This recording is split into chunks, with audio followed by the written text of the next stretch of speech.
I'm about to tell you about the time I took mushrooms and got dragged into a battle for my own soul. A battle I had to win to understand why we need both. I remember the feeling of being torn apart. There was a darkness so complete it felt like a physical thing in the room with me. A voice whispered every single failure I'd ever had and every failure that was still to come. And then, just as suddenly, I was everything. I was the whisper, and I was the silence after it.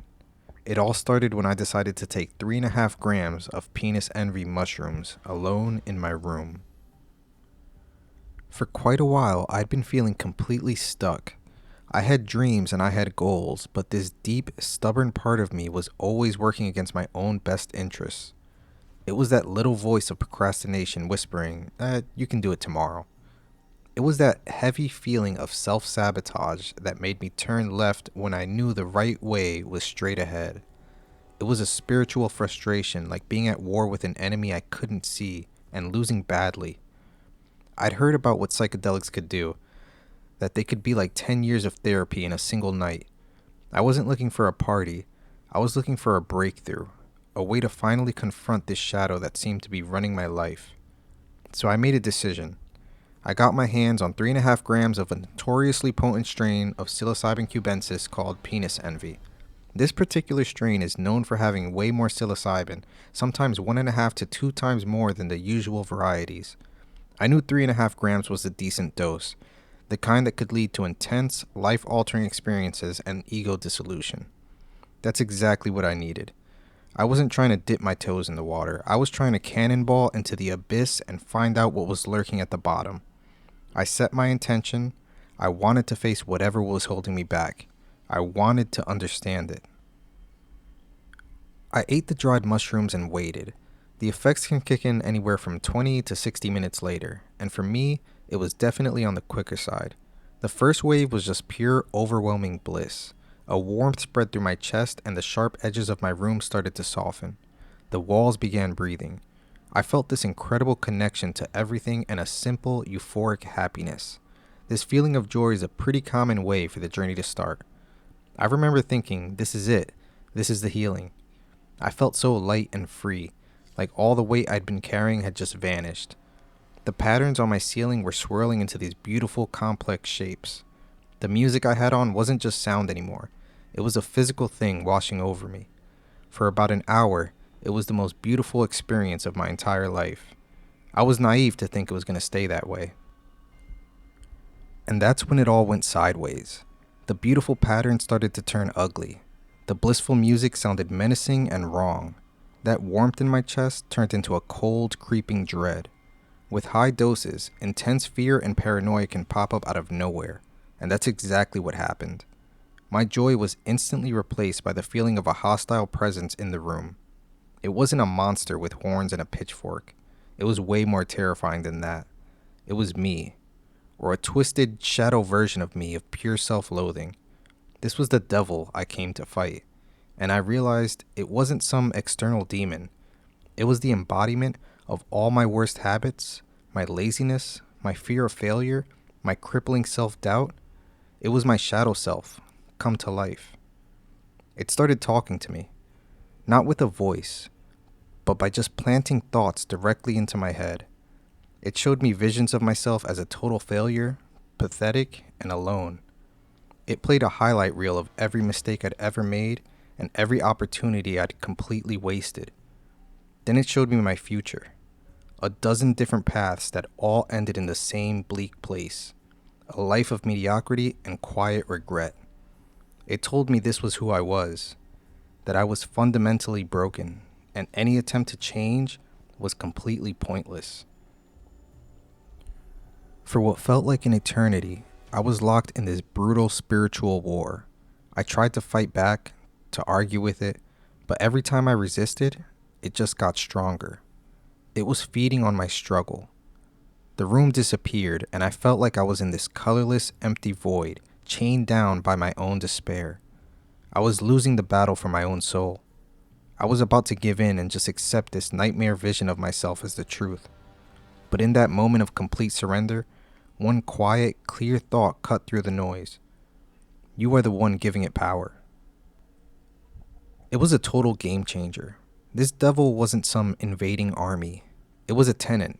It lived inside me, and I was the one who'd been paying its rent with my fear and attention. I stopped fighting. I stopped arguing.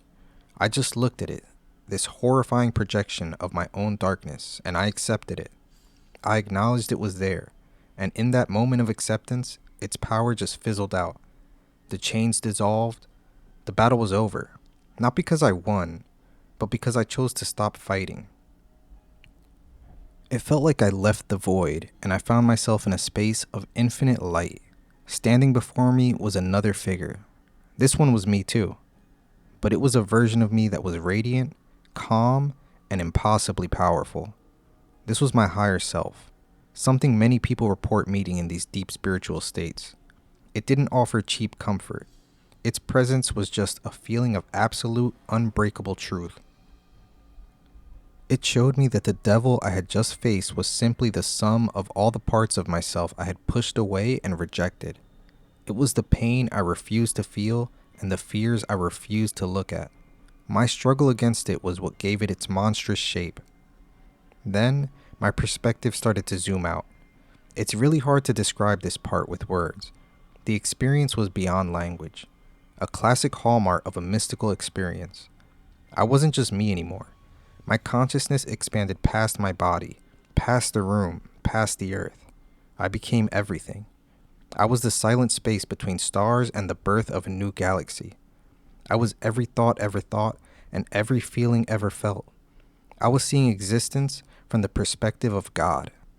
From this viewpoint, I saw that reality wasn't one single story. It was an infinite ocean of possibilities. And in that moment, I finally understood. I saw why pain has to exist.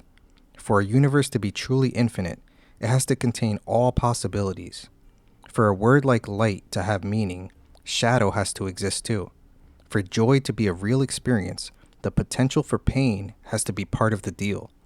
It wasn't a punishment or a mistake. It was a basic requirement for a meaningful existence. Pain exists simply because it can.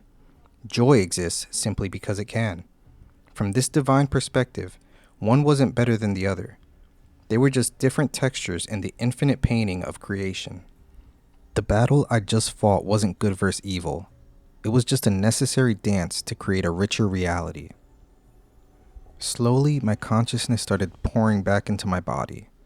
The peak of the trip, which can last for hours, was coming to an end. I was back in my room. I was completely drained, but I was filled with a sense of peace that went way deeper than the bliss I'd felt at the start. It was the peace that comes from understanding. The lessons I learned from that night have become the foundation of a whole new life for me. The devil I fought is still with me, but it's no longer a devil.